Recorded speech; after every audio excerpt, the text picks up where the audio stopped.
और चूंकि अगर अनुवाद सीखना है तो सबसे अच्छा होता है कि हम कहानियों के अनुवाद से शुरू करें। इसलिए कल भी हमने एक कहानी पे किया था, प्रयास किया था। आज फिर एक कहानी लेकर के कर रहे हैं। कहानी की शुरुआत कौन करेगा आप में से? किसी ने किया हो या इंस्टेंट करना चाहें? जी सर, किया बोलिए, है। रामनी जी बुद्ध बोलिए। का टाइटल है उसका टाइटल है बुद्धिमान लोग।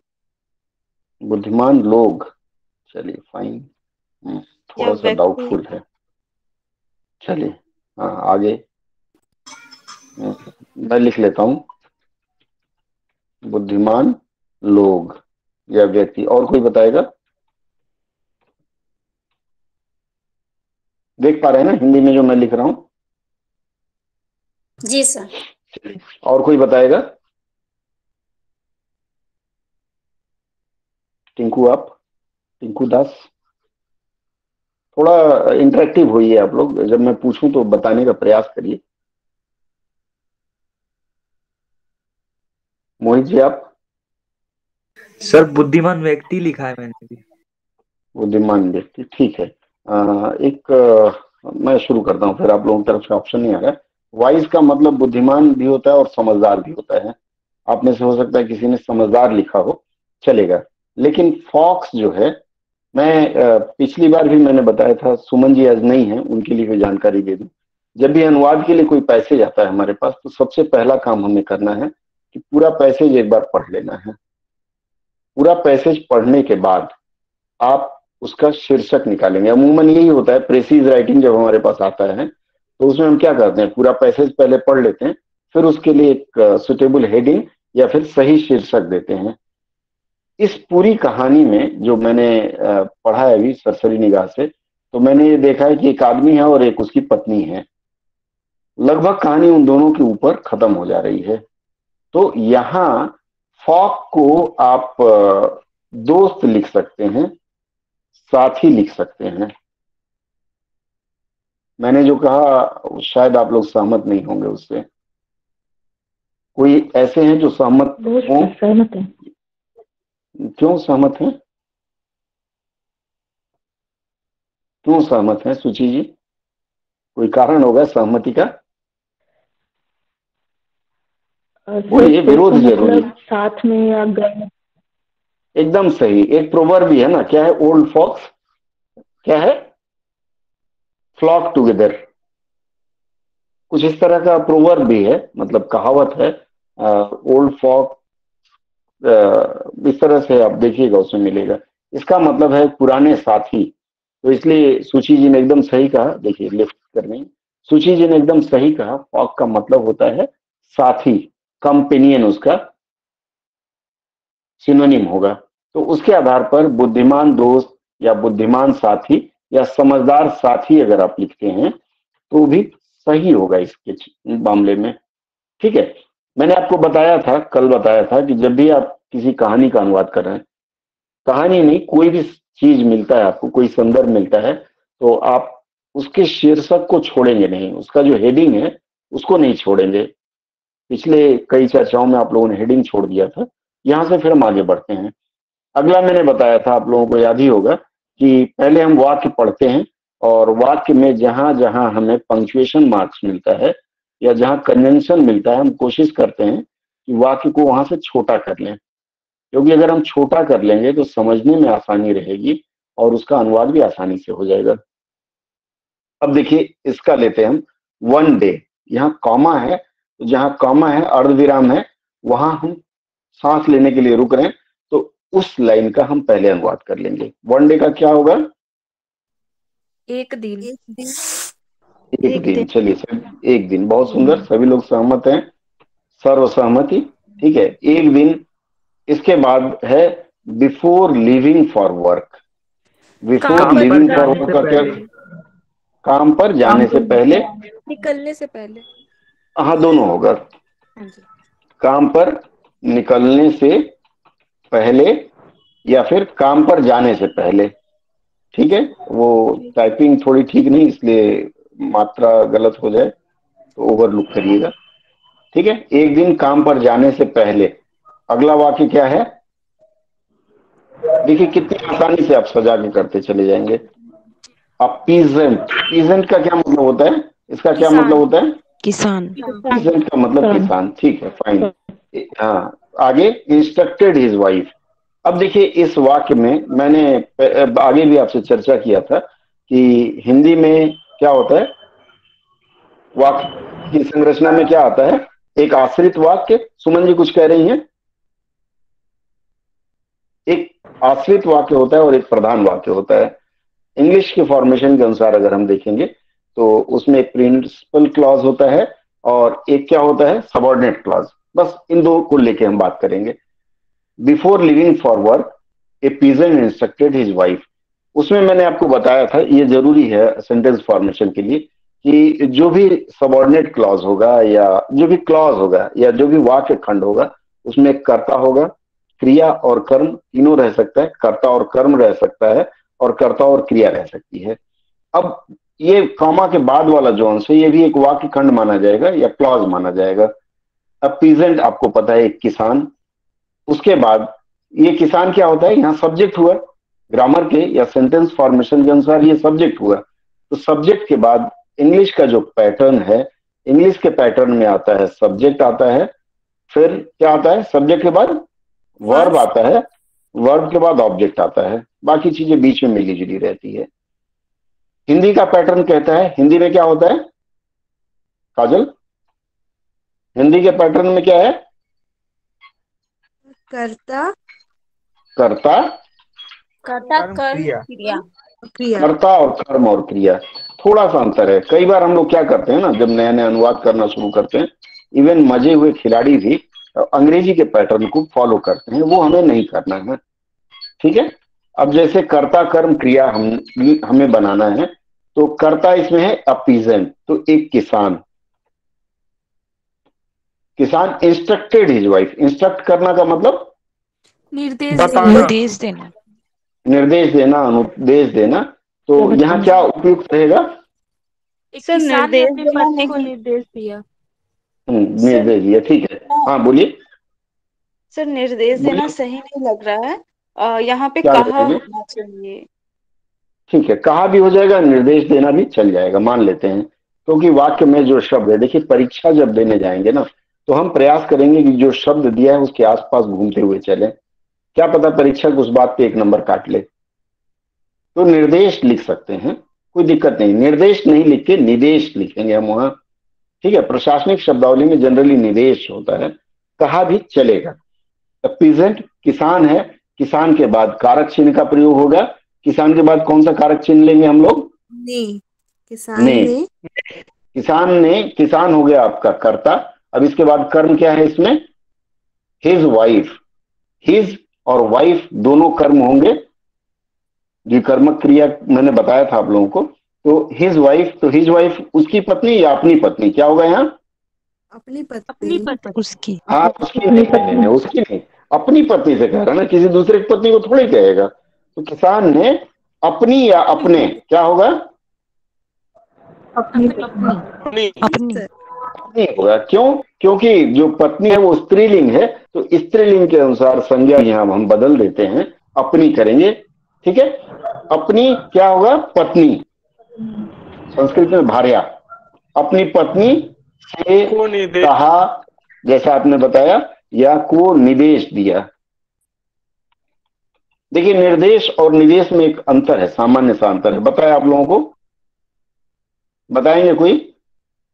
निर्देश प्रशासनिक शब्दावली है और निदेश नहीं, क्यों प्रशासनिक है? क्यों प्रशासनिक है? जैसे इंस्ट्रक्शन होता है, जैसे लिखा रहता है कि ये नहीं करना है, ये लिखना है, ऐसे करके नहीं, वो उसका एक और है। सर हाँ बोलिए, बोलिए राम जी, बोलिए।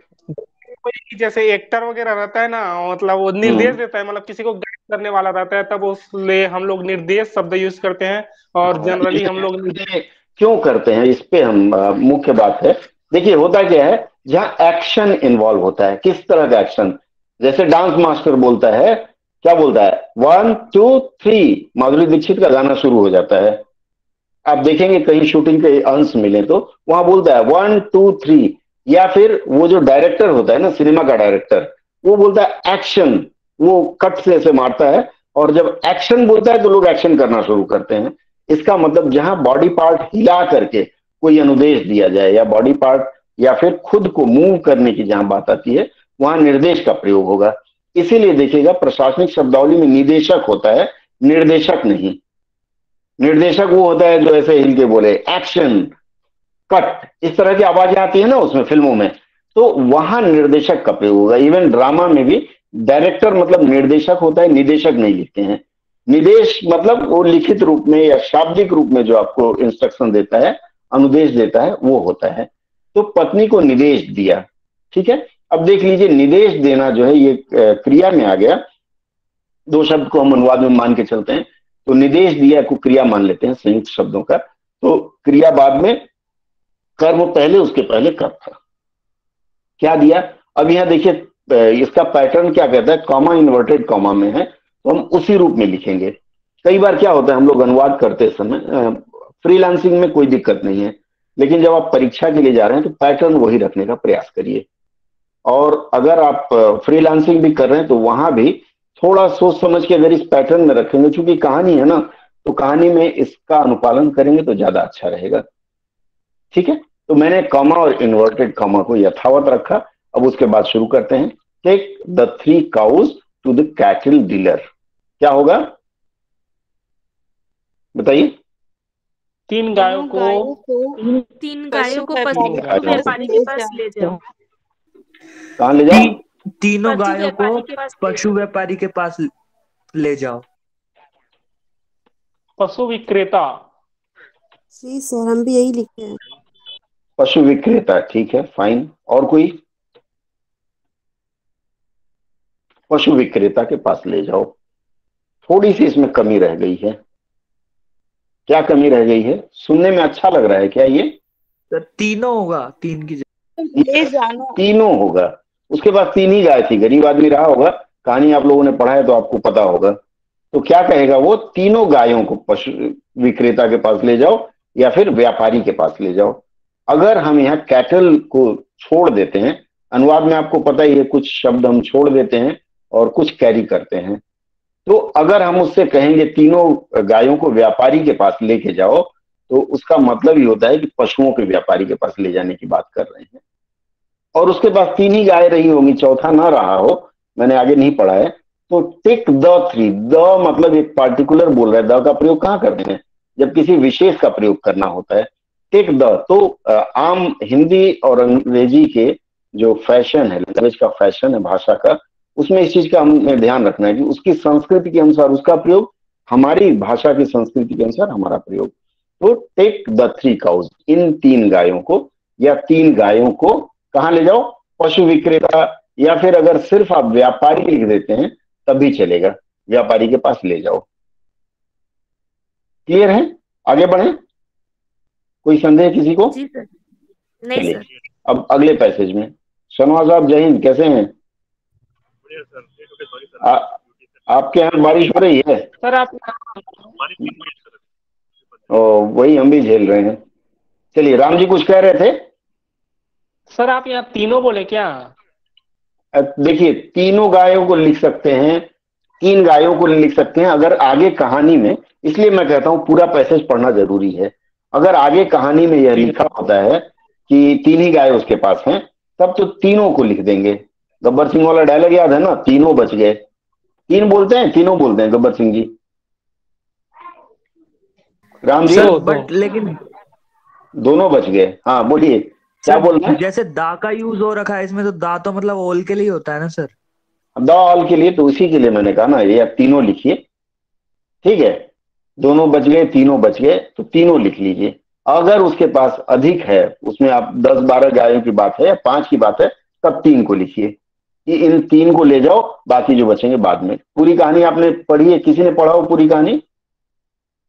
आप में से किसी ने पढ़ा है पूरी कहानी? इसको अभी दिया हुआ जी सर, वो 3 गाय ही होगा, 3 मतलब गाय वो है, तीनों तो गाय। तीनों, तो फिर ये 3 की जगह तीनों का प्रयोग करेंगे, ठीक है।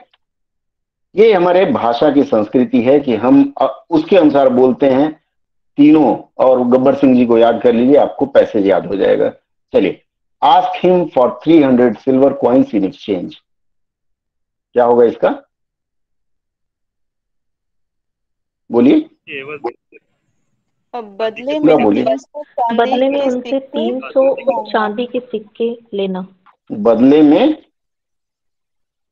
बोलिए बदले में उससे 300 300 उनसे चांदी के 300 सिक्के ले चांदी के लेना। सिक्के लेना। थोड़ा सा ठीक है चलेगा, लेकिन थोड़ा परिश्रम करना होगा। देखिए इसमें आस्क है ना, जी सर। आस्क का मतलब क्या होता है, मांगना सर। यस, मांगना आस्क का मतलब मांगना होगा, जी सर। ठीक है। तो लेना हम काट देते हैं, बदले में उससे 300 चांदी के सिक्के मांगना, थोड़ा सा परिष्कृत और करना होगा। क्या होगा, क्या होगा, थोड़ा सा मांगे। सर मांगो कर नहीं, सकते हैं। नहीं वो ठीक है, इन एक्सचेंज है ना, ask him for 300 silver coins in exchange. तो एक्सचेंज किसका कर रहे हैं, किससे बदला ले रहे हैं उसको, किससे गाय बदल रहे हैं, गाय गायों गाय का। से। तो गाय को गायों से। रिलेट करने के लिए देखिए एक लाइन से दूसरी लाइन को जोड़ने के लिए क्या लगाएंगे हम, कुछ तो जोड़ना पड़ेगा ना, क्या लगना चाहिए, इनके बदले, गाय के बदले नहीं गाय नहीं, इनके बदले। इनके बदले, ठीक है, चूंकि गाय संज्ञा है उसके लिए एक सर्वनाम जोड़ना पड़ेगा ना हमें, तो इनके बदले हम प्रयोग करेंगे, ठीक है। आगे बढ़े, हाँ या ना, आस्क का जी सर। मतलब पूछो जी नहीं, सर। मानना होता है यहाँ, ठीक है। आगे बढ़ते हैं, देखिए ये छोटी छोटी गलती अगर आप नहीं करेंगे ना तो नंबर अच्छा मिलेगा, अन्यथा आप अच्छा कर रहे हैं, आज ये बहुत बढ़िया कर रहे हैं। The cattle dealer took 2 cows and promised to return later with the entire amount and take the third cow too. अब देखिए लंबा वाक्य हो गया, कठिनाई होगी शुरुआत में, तो फिर वही फॉर्मूला 44 कि हम शॉर्टकट मारेंगे, कट करेंगे। The cattle dealer took 2 cows, and है मैंने बताया, जहां कंजंक्शन होगा वहां से कट कर देंगे, जैसे दर्जी बड़े कपड़े को काट के सिल के कपड़ा बना देते हैं, शर्ट पैंट, उसी तरह से। क्या होगा, द कैटल डीलर का क्या होगा, व्यापारी दो गायों को ले गया। व्यापारी, व्यापारी, चूंकि हमने ऊपर व्यापारी प्रयोग किया है तो शब्दों की एक रूपता बनाए रखने के लिए यहाँ व्यापारी लिखेंगे। अगर ऊपर हमने पशु व्यापारी लिखा है तो नीचे पशु व्यापारी लिखें, इंटायरली आपका निर्णय है। तो हमने व्यापारी लिखा है तो हम व्यापारी से शुरू करते हैं। टुक 2 cows क्या है, बोलिए, दो गायों को ले लिया। व्यापारी ने 2 गायों को ले लिया, या फिर रख लिया भी अगर कहते हैं तो ठीक है, व्यापारी ने 2 सर 2 गाय गायों ली। को, हाँ व्यापारी ने 2 एक गाय मिनट ली। रख लिया, एक मिनट, आपका भी ठीक है, 2 गायें होगा ना, 2 गायें ली, ठीक है। और कोई विकल्प आप लोग देंगे, किसी ने कहा था ले लिया, वो भी चलेगा, मान लेता हूं मैं उसको भी, ठीक है। तीनों सर, यहाँ आप पर जगह से, हाँ बोलिए, ले गया नहीं होगा। नहीं ले गया नहीं, तुक अवे तो नहीं है ना, जब अवे होता तब ले जाना होता, तुक मतलब खाली लिया उसने, ठीक है। व्यापारी ने 2 गायों को ले लिया, या 2 गायें ले ली, या 2 गायों को रख लिया, जो भी है सही है आप लोगों का। उसके बाद आपने बताया कंजंक्शन और हो गया। इसके बाद अगला शब्द promise to return later with the entire amount.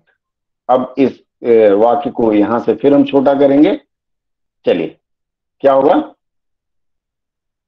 Promise to return later with the entire amount. Promise का मतलब पहले हम एक एक शब्द का कर देते हैं। प्रॉमिस का मतलब वादा वादा किया, और वादा किया। क्या किया, हाँ और तो हो गया, और वादा किया, क्या किया, कि बाद में पूरी राशि के साथ वापस कि करेगा। वो बाद में पूरी राशि को दे देगा और राशि के तीसरी बाद गाय भी को ले नहीं लेगा। लेगा, राशि के बाद को नहीं लेगा, बाद में पूरी राशि दे देगा। अच्छा पूरी राशि के साथ तब बात थोड़ी गड़बड़ हो जाएगी, अच्छा। पूरी राशि लौटा देगा सर लौटा देगा भी चल जाएगा, हाँ बोलिए, पूरी रकम भी चले, दोनों एक ही बात है, वो पर्यायवाची शब्द वाली बात हो जाती। पूरी रकम दे देगा या लौटा देगा, पूरे पैसे दे देगा, पैसे भी ले लेते हैं, पैसे की तो बात है नहीं, चांदी के सिक्के की बात है। ठीक है, तो यहाँ पूरे सिक्के में लिख सकते हैं। सर हाँ बोलिए।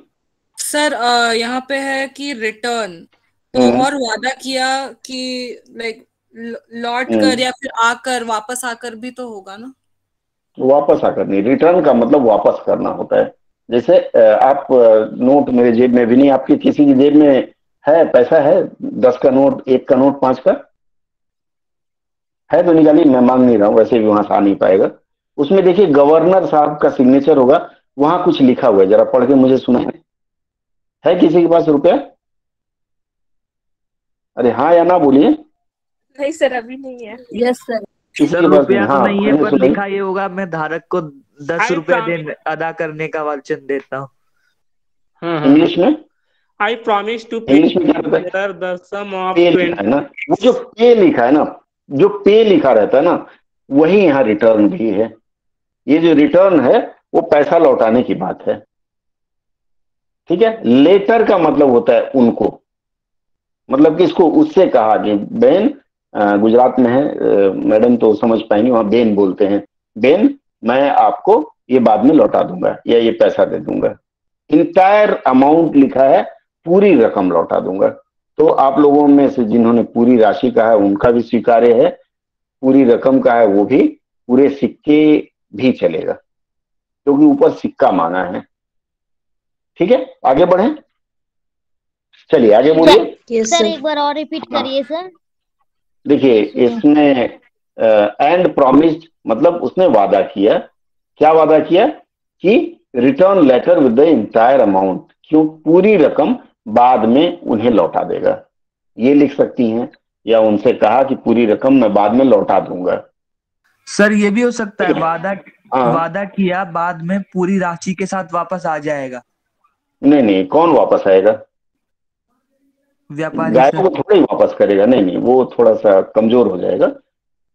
आप ये लिख सकते हैं उसने वादा किया कि पूरी रकम लौटा दूंगा। जैसे मान लीजिए आप गए दुकान में, गए दूध वाले के पास, आपने दूध लिया, दूध का 2 पाउच लिया, 2 पाउच लेने के बाद 100 रुपए आपने दिया, उसके पास छुट्टा नहीं था, तो बोलता है ठीक है साहब कल आना, कल ले जाना, कल मैं आपको दे दूंगा।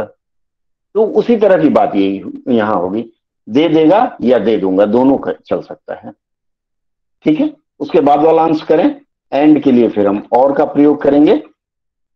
Take the third cow to, क्या होगा इसका? और तीसरी गाय भी ले जाएगा। तीसरी गाय भी ले जाएगा या ले जाऊंगा? तीसरी गाय, गाय गए हो गया, तीसरी गाय भी ले जाएगा। अब यहाँ एक चीज ध्यान दीजिएगा, ये जो पूरा वाक्य हमने बनाया, हमने एक जगह लिखा है वादा किया कि लौटा देगा। अगर मैं यहां लिखता हूं लौटा दूंगा, वादा किया कि पूरी रकम लौटा दूंगा, तो यहां भी आपको दूंगा कहना होगा। तीसरी गाय भी ले जाएगा की जगह जाऊंगा होगा। सर मैंने आपको पहले ही बताया। हाँ बोलिए सर, ये इसमें लिखा जाता है लौट आकर तीसरी गाय भी ले जाऊंगा। लौट आकर बिल्कुल बिल्कुल, क्या होगा? पूरा पूरा बताइए, पूरा बताइए। जी सर, ये रकम लौटा कर तीसरी गाय भी ले जाऊंगा। तीसरी गाय भी ले जाऊंगा, बहुत सही। हाँ, रकम लौटाकर या रकम देकर।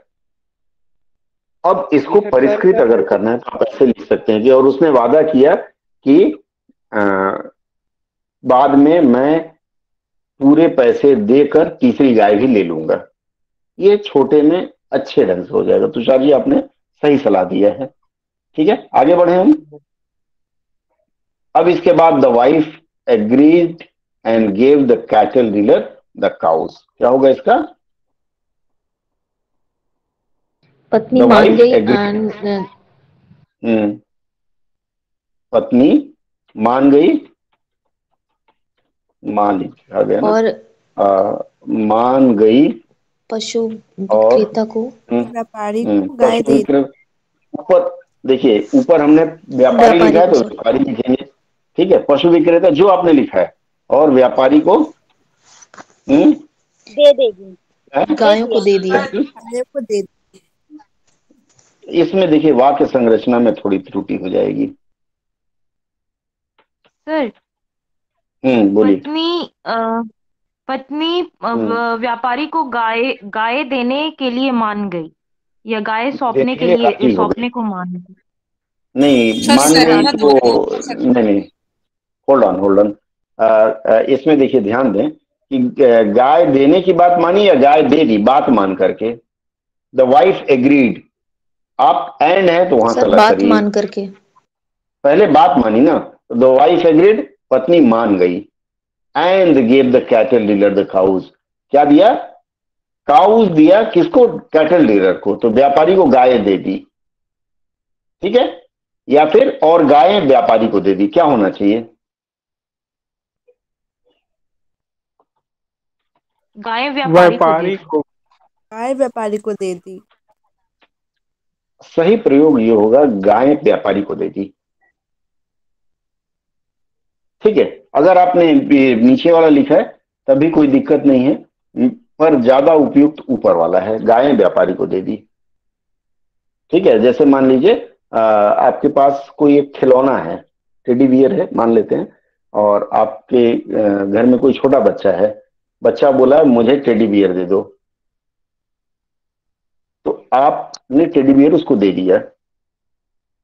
वही चीज बच्चे की माँ देख रही थी, तो बच्चे की माँ किसी से क्या कहेगी कि राधा ने या जो भी आपका नाम है टेडी बियर बालक को दे दी, यही कहेंगे ना। तो टेडी बियर वो ऑब्जेक्ट है, कर्म आगे आ जाएगा, ठीक है। चलिए आगे बढ़े, अगला वाक्य है। सर जो पत्नी है, हाँ हम बोलिए। लोग वहाँ पे ये लिख हाँ सकते हैं कि पत्नी यहाँ मान पर गई, गाय द वाइफ है। एक मिनट राम जी, हाँ कामनी बोलिए। पत्नी सर जैसे कि लिखा है पत्नी मान गई, तो यहाँ पे उस पत्नी को स्पेसिफाई करना होगा ना मुझे कि वो उसकी एकदम सही कह रही हैं। किसकी पत्नी? उसकी पत्नी नहीं, फिर आपको किसान की पत्नी लिखना होगा। एकदम सही आपने कहा, किसान की पत्नी मान गई, उसकी मतलब व्यापारी की पत्नी थोड़े ही, यहां मैं आइडेंटिफाई कर रहा हूं, ठीक है। बहुत अच्छा, मैं इसी का इंतजार कर रहा था। किसान की पत्नी मान गई और गाय व्यापारी को दे दी, ये सही प्रयोग यहां होगा। बहुत बढ़िया कामनी जी, 10 नंबर आज आपका, ठीक है। राम जी अब आप बताइए, आप क्या कह रहे थे? सर यहाँ पर गाय कर्म, यहाँ पर इस कारण पहले लिखे हैं उसको, ऐसे बोल रहा था बस। गाय और व्यापारी, व्यापारी करता हो गया, दोनों कर्म है। कर्ता कौन है, कौन दे रहा है? किसान की पत्नी। किसान की पत्नी तो पहले आ गया है ना, ठीक है, तो उसका ध्यान रखिएगा। चलिए आगे बढ़ते हैं। When the peasant returned, he was furious. चलिए, फ्यूरियस शब्द का मतलब जानते हैं क्या होता है? क्रोधित, गुस्से से आग बबूला होना, गुस्से से भड़क गया या भड़का हुआ था। When the peasant returned, भड़क गया, किसान क्रोधित हुआ। चलिए करते हैं, किसान When the peasant returned, किसान जब लौटा या जब किसान लौटा? जब किसान लौटा। जब किसान लौटा। सर वापस लौटा नहीं लिखेंगे? वापस आया, वापस लौटा नहीं, लौटा या वापस आया। देखिए मैंने आप लोगों को बताया, अनुवाद करते समय समय को थोड़ा सा आगे लेने का प्रयास करेंगे संदर्भ के अनुसार। तो जब किसान वापस आया या जब किसान लौटा, ठीक है। क्या हुआ? ही वॉज फ्यूरियस, इसका मतलब वह गुस्से में था या वह गुस्सा हुआ, क्या होना चाहिए यहाँ? गुस्सा हुआ। सर उत्तेजित हुआ लिख सकते क्रोधित हैं? हो गया, उत्तेजित भी लिख सकते हैं, लेकिन उत्तेजना थोड़ा यहाँ प्रयोग गलत हो जाएगा। उत्तेजित हो गया, उत्तेजित मतलब वो मारने के लिए उद्यत हो गया। फ्यूरियस का मतलब क्रोधित हो जाना ज्यादा अच्छा रहेगा।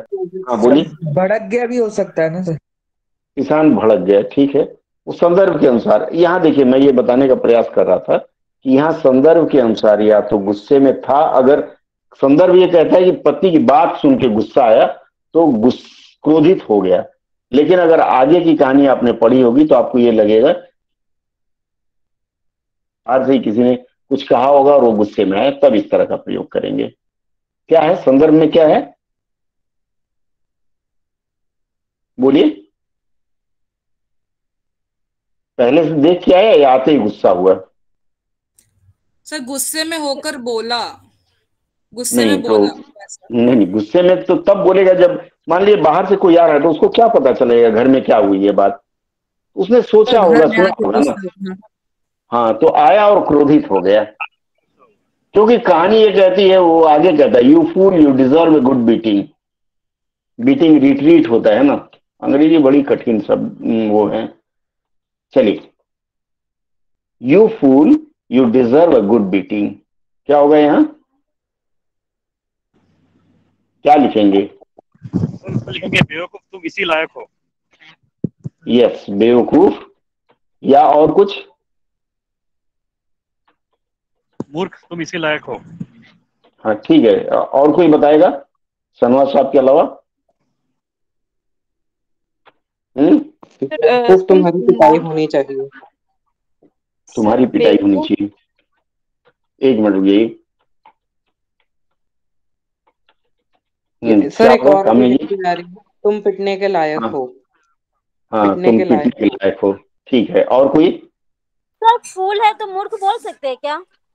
हाँ हाँ, बेवकूफ भी है, मूर्ख महामूर्ख दोनों को लगा सकती हैं। चलिए आगे, यू डिजर्व गुड बीटिंग, इसका क्या होगा?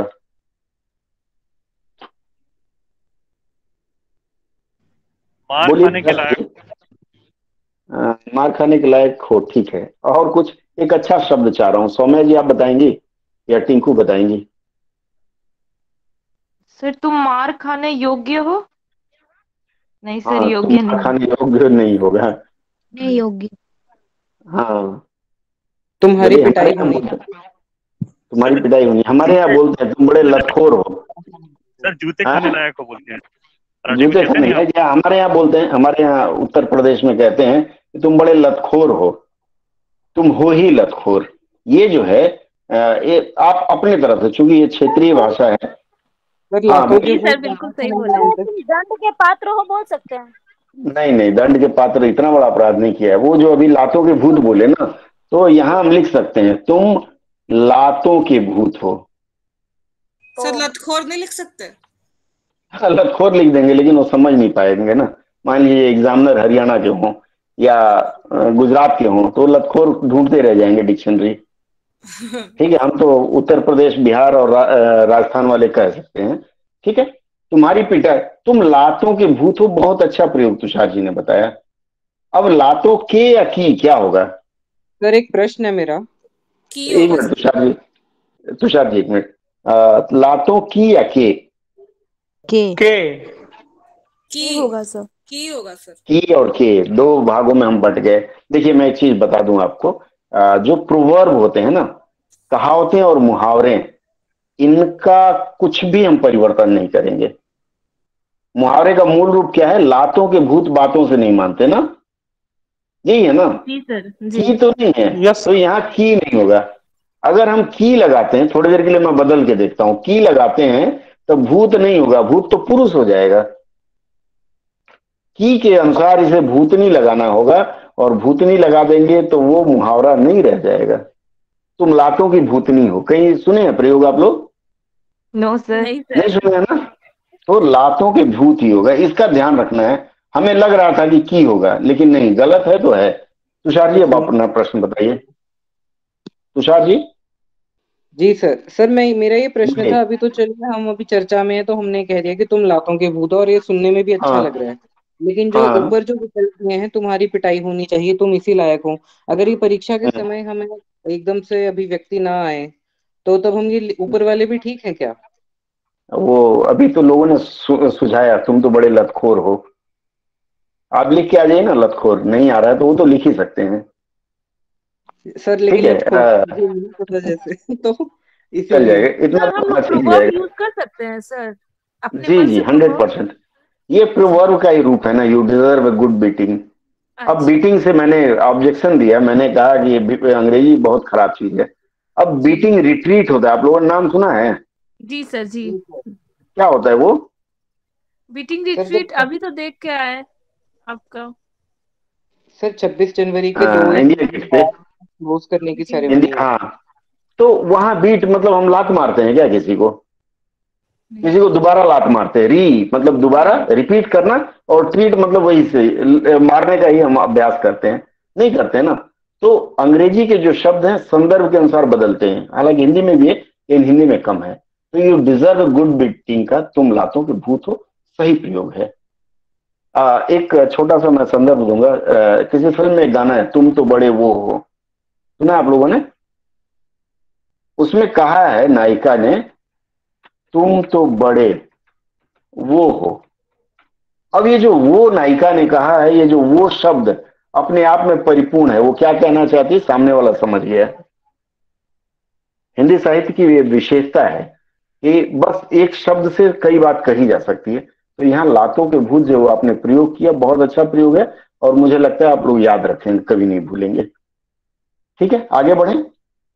But I will spare you if I find someone stupider than you. Stupider इसका क्या मतलब है? बहुत ज्यादा मूर्ख, मतलब तुमसे ज्यादा बेवकूफ। तुमसे ज्यादा तुमसे ज्यादा बेवकूफ। चलिए फिर अनुवाद करें। जी सर। ठीक, अनुवाद करते हैं। बट आई विल स्पेयर, बताइए। स्पेयर मीन्स माफ करना। स्पेयर मतलब माफ करना। कंफर्म? जी सर। ठीक है, फाइन। कभी कभी कंफ्यूज करता हूं मैं, आदत है मेरी कि आपका कॉन्फिडेंस लेवल देखता हूँ। यस, बख्शना बहुत अच्छा है। बख्शना क्या होता है वो टाइप नहीं कर पाऊंगा। मैं तुम्हें नहीं छोड़ूंगा ऐसे बोलते हैं। बख्श दूंगा कह सकते हैं। But I will spare you ना, नहीं छोड़ूंगा नहीं, वो तो गब्बर सिंह वाले डायलॉग में आ जाएगा, खून पी जाऊंगा ऐसे बोलते हैं ना, वो नहीं है। I will spare, I will not नहीं है ना, but I will spare you if you find someone stupider than you. If I find, तो बट का कहाँ है, क्या होगा बट के लिए? किंतु परंतु या पर, क्या होगा? क्या होना चाहिए बताइए? यहाँ पर होगा, किंतु परंतु नहीं होगा। परंतु नहीं, सिर्फ पर।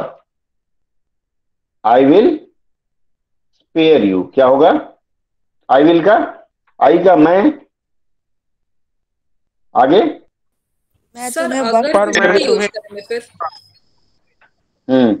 स्पेयर का छोड़ दूंगा या माफ कर दूंगा।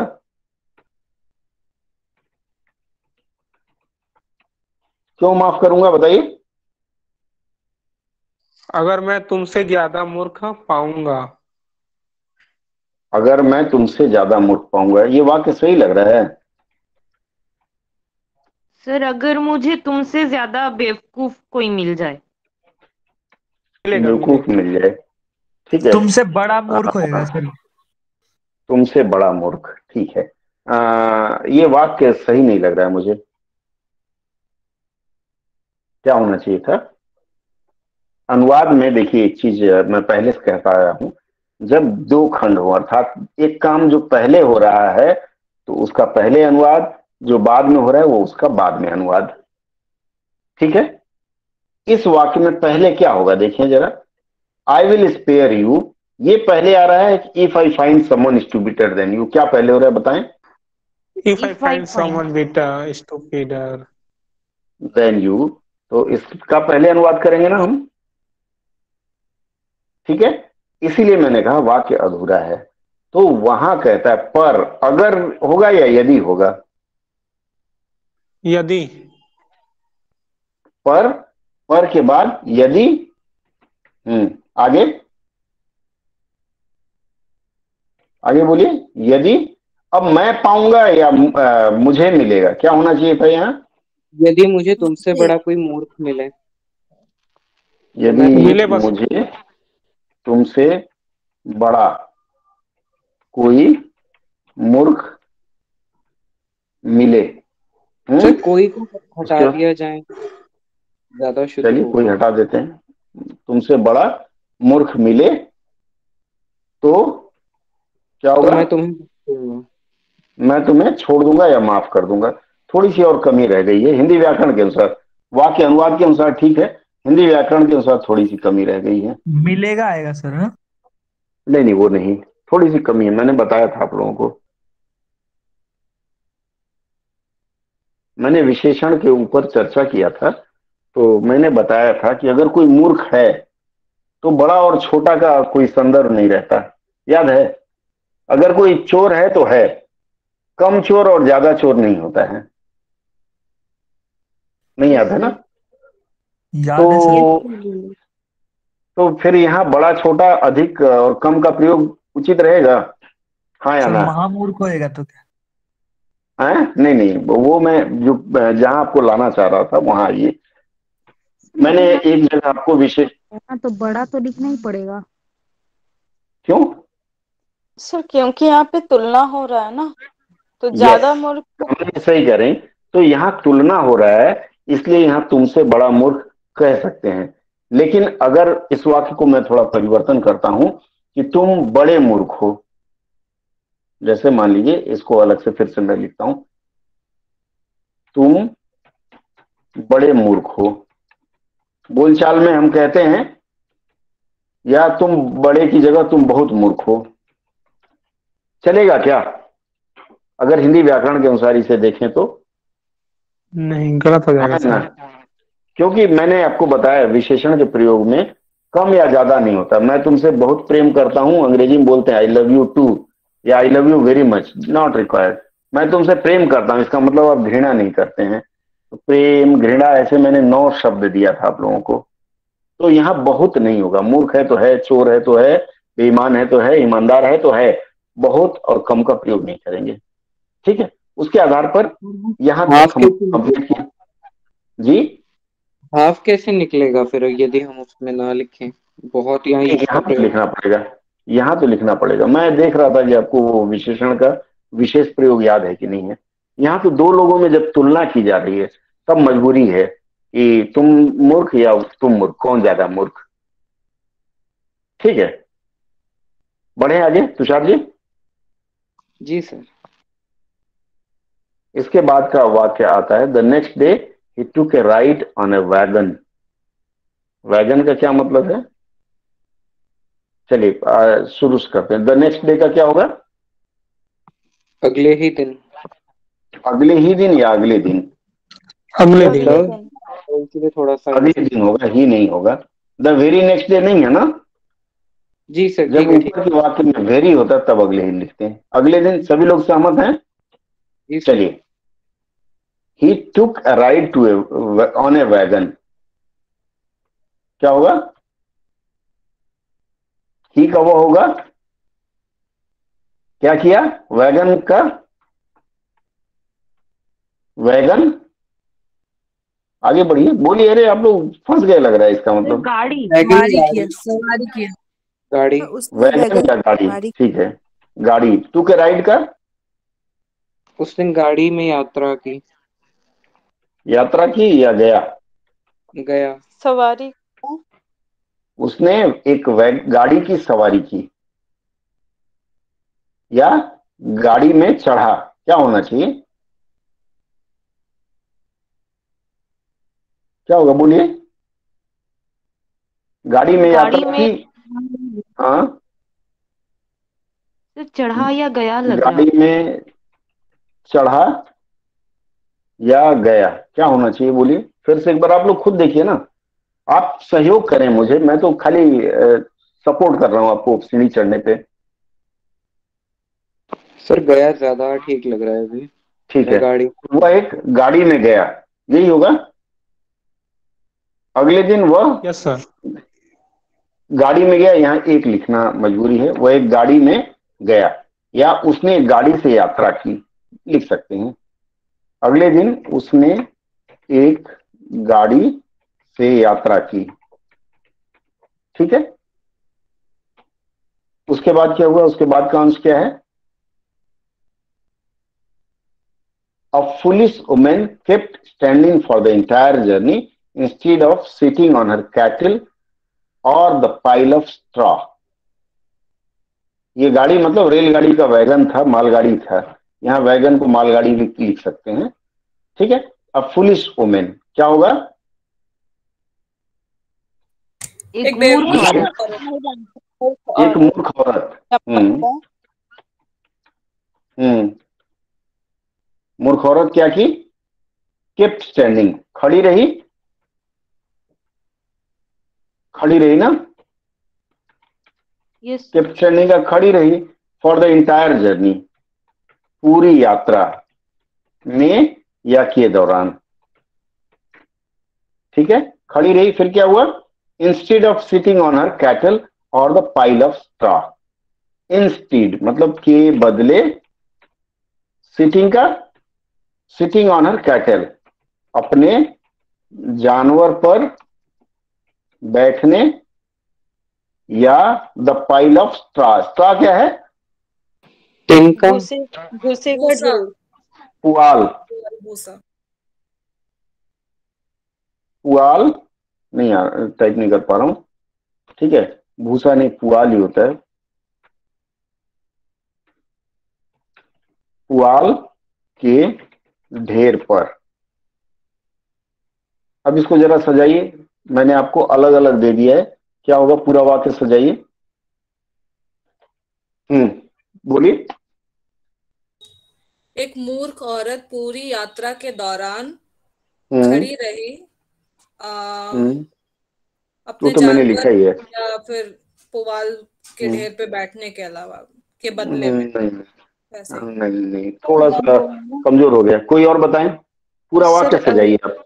जी सर, एक मूर्ख महिला अपने मवेशियों या भूसे के ढेर पर बैठने मवेशी एक ही है। हाँ, के बजाय पूरे यात्रा में खड़ी रही। थोड़ा सा करीब है। और कोई बताएगा? पूरी यात्रा के दौरान एक मूर्ख औरत अपने जानवर अपने जानवर या पुआल के ढेर पर बैठने के बजाय खड़ी रही। पूरे रास्ते खड़ी रही। ठीक है, चलिए और कोई बताएगा? सर एक मूर्ख स्त्री हाँ, जानवर या पुआल के ढेर पर बैठने के बजाय पूरी यात्रा में खड़ी रही। ये पूरी यात्रा में सर थोड़ा पहले आना चाहिए। हाँ, उसमें ये भी कर सकते हैं कि अगले दिन, अब ये पूरा वाक्य बदल जाएगा। चढ़ा गया नहीं, अगले दिन वह एक क्या है, वैगन। अगले दिन वह एक गाड़ी में यात्रा कर रहा था, या अगले दिन वह एक गाड़ी में चढ़ा जहां उसने देखा, मैं अपनी तरफ जोड़ रहा हूं, कि एक मूर्ख औरत पूरी यात्रा के दौरान अपने जानवर या पुआल के ढेर पर बैठने की बजाय खड़ी ही रही। ठीक है, क्योंकि यात्रा पहले लिख चुके हैं तो यहाँ खड़ी ही रही का प्रयोग ज्यादा अच्छा रहेगा। ठीक है, आगे बढ़ें। इसको सजाइएगा आप लोग, स्क्रीन शॉट ले सकते हैं। निशा जी आप इसको सजाइएगा, मैं छोड़ दे रहा हूँ आप लोगों के लिए। ये सामने स्क्रीन दिख रही है?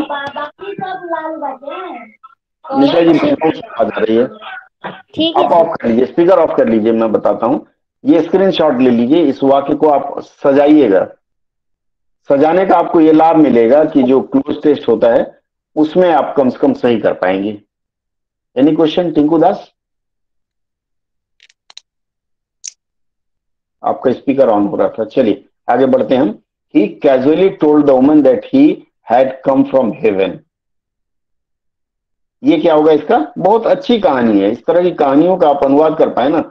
मेरे एक मित्र हैं निशांत झा, उन्होंने अभी पीएचडी कंप्लीट किया है। तो पीएचडी का उनका सब्जेक्ट था, मैथिली के कवि हैं, मैं नाम भूल रहा हूँ, व्यंग्यकार हैं। तो उनकी तुलना उन्होंने आर.के. लक्ष्मण के व्यंग से की है। और वो मैथिली के जो लेखक है, मैंने उनको सलाह दी है कि आप उनकी रचनाओं को हिंदी में, और उन्होंने कहा मैं अंग्रेजी में करूंगा। तो मैंने कहा दोनों में करिए और अनुवाद करिए, हम उसको प्रकाशित करेंगे। एक अच्छा प्रयास है। तो ये एक अच्छा प्रयास होगा आप अगर कहानियों का करने लगे तो। चलिए, ही कैजुअली टोल्ड, इसका क्या होगा? उसने यूं ही उस औरत से कहा कि वह स्वर्ग से आया है। ठीक है, बहुत सुंदर। और कोई? और कोई? सर मेरा भी वही कहा।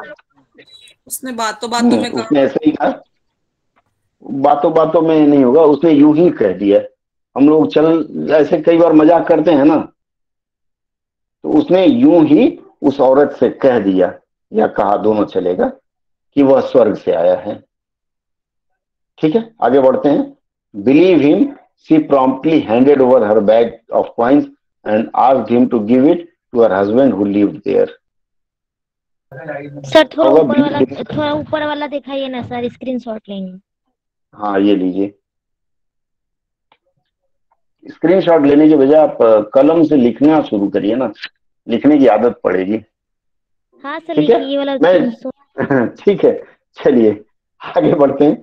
बिलीव हिम, बिलीव हिम का क्या होगा?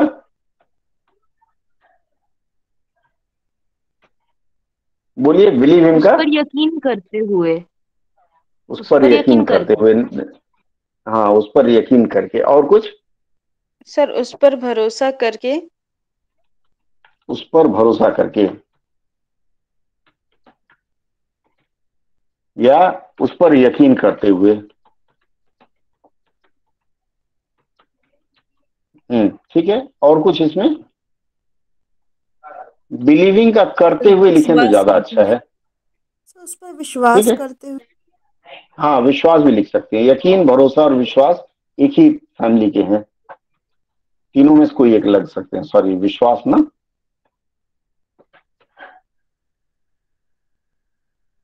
ठीक है, विश्वास करते हुए। She promptly handed over her bag of coins. क्या है? उसने, बोलिए, आप लोग बोलिए ना। उसने सिक्कों से भरा बस्ता उसे दे दिया। भरा बस्ता तो बड़े को कहते हैं। सर उसने तुरंत अपना सिक्कों का थैला उसे दे दिया। उसने सिक्कों से भरा अपना थैला। ठीक है, या फिर ये उसने यहां भी चल सकता है, यहां भी चल सकता है। तो सिक्कों से भरा अपना थैला उसने उसको दे दिया। ठीक है, कहाँ लिखा है आपने उसने को?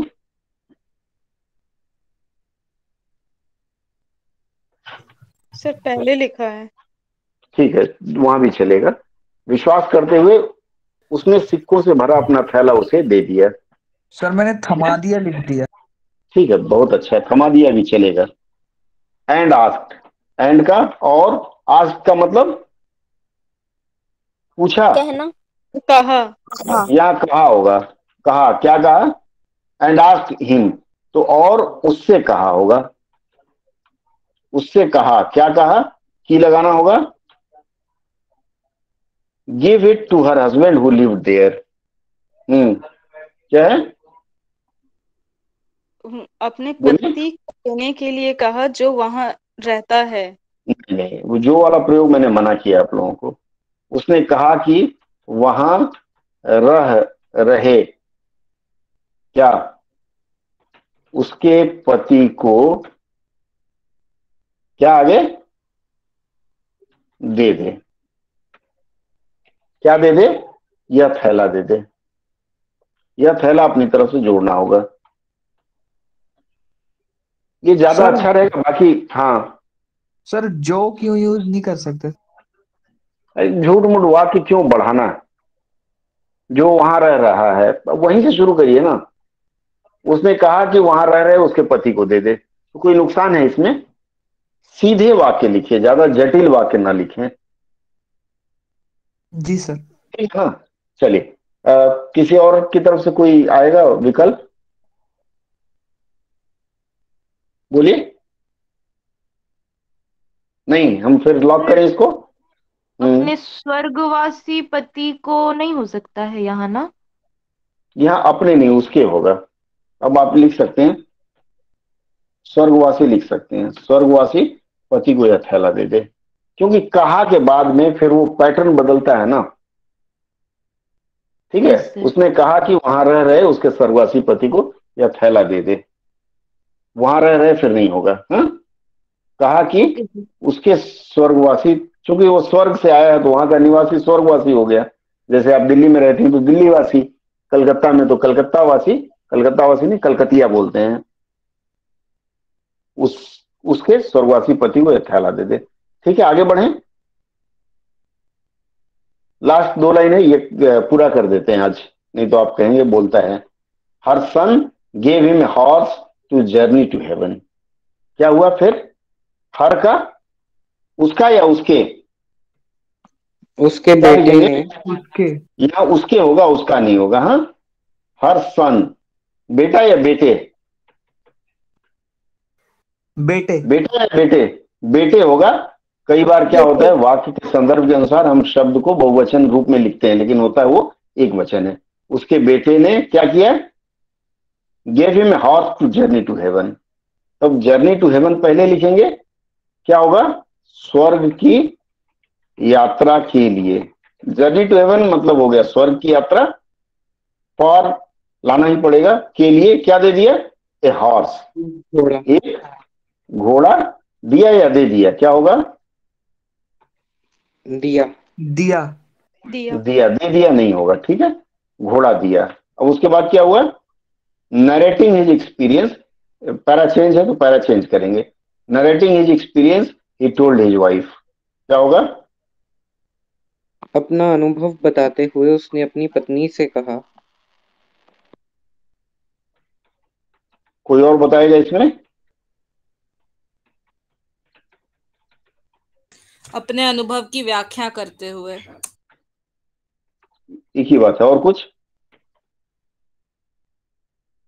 एक चीज है, मुझे बताइए, जैसे मान लीजिए मैं अपना अनुभव आपसे बताता हूं, तो फिर कहने की जरूरत पड़ेगी क्या? सर साझा करते हैं। अनुभव साझा करते हैं, बताते हैं, एक ही बात है। साझा करना ज्यादा अच्छा रहेगा। नहीं, मेरा ये कहना है कि जब बता रहे हैं, ये बताना और कहना दोनों एक शब्द जैसा नहीं लगता? Yes sir. तो दोनों का प्रयोग उचित लग रहा है।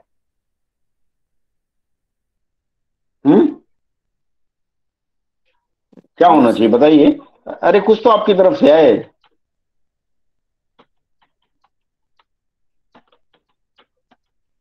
उसने अपनी पत्नी से अपना अनुभव बताया या अपना अनुभव साझा किया। यहां से अच्छा रहेगा। क्या कहा उसमें? कॉमा, इन्वर्टेड कॉमा है तो उस रूप में ले लेंगे। ठीक है, क्या कहा बोलिए, क्या आ रहा है उसमें? He told his wife, if there are such fools on the earth, wise men will always win.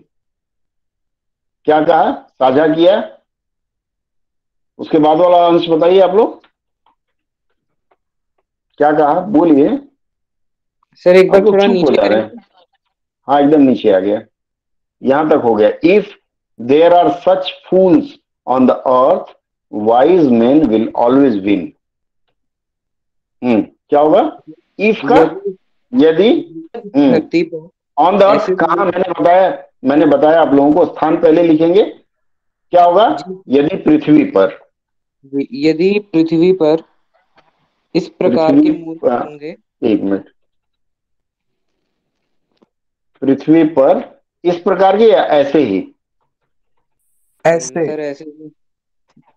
ऐसे, हाँ, सच ऐसे ही कुछ ऐसे मूर्ख होंगे। हाँ, होंगे या तो रहेंगे, जो भी लिखना चाहेंगे, रहेंगे। तो चूंकि यदि है तो लगाना पड़ेगा। तो क्या होगा? वाइज मैन विल ऑलवेज, हाँ, सदैव सदैव विजयी होंगे। बुद्धिमान पुरुष सदैव विजयी होंगे, जीतेंगे, दोनों लिख सकते हैं, दोनों लिख सकते हैं। हाँ, जीतेंगे। ठीक है, और किसी की ओर से कोई और सुझाव? यहां लिख सकते हैं बुद्धिमान पुरुष की सदा विजय होगी। यहां ये भी लिख सकते हैं बुद्धिमान पुरुष की सदा विजय होगी, ये भी लिख सकते हैं। यहाँ वैसे व्यक्ति भी लिख सकते हैं क्या? बुद्धिमान व्यक्ति, क्योंकि यहाँ मेन शब्द जो है वो तो सभी के लिए है ना। नहीं, मेन हम इसलिए लगाए हैं क्योंकि उसने कंपेयर कर दिया महिला और पुरुष के बीच में, इसलिए मेन लगाना जरूरी हो गया।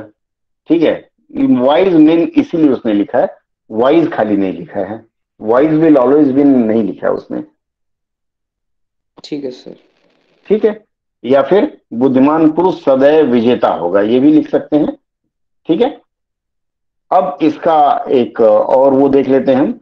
आखिरी शब्द क्या है इसमें, अंत में फुटनोट क्या है, स्टोरी ऑफ द डे, आज की कहानी। यहाँ है स्टोरी ऑफ द डे, क्या होगा, आज की कहानी।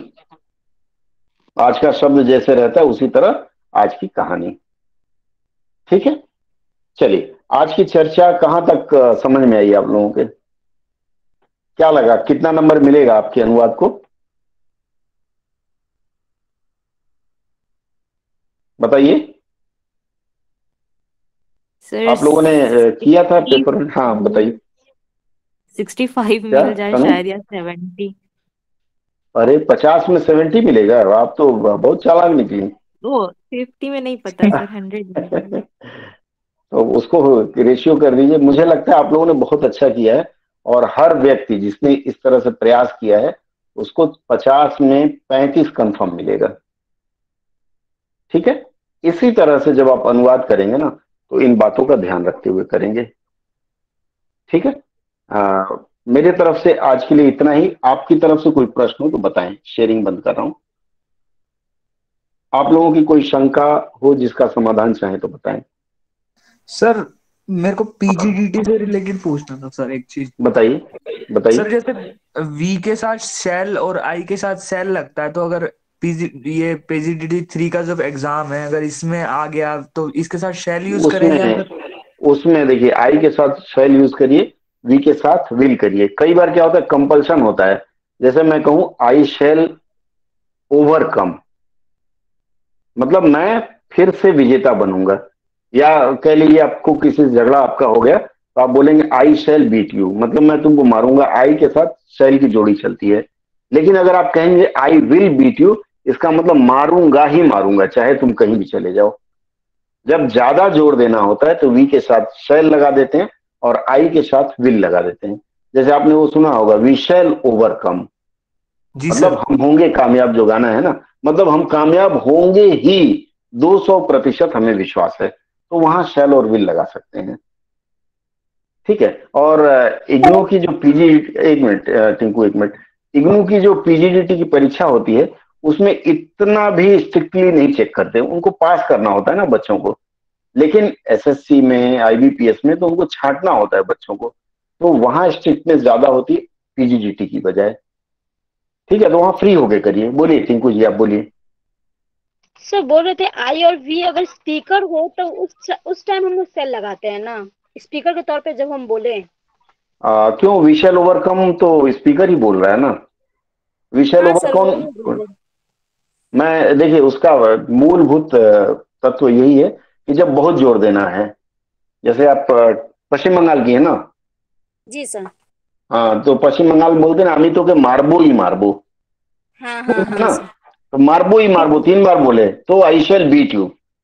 हिंदी में अगर जो लोग बांग्ला नहीं समझ पाए हैं उनके लिए, मैं तुमको मारूंगा ही, चाहे पृथ्वी इधर से उधर हो जाए।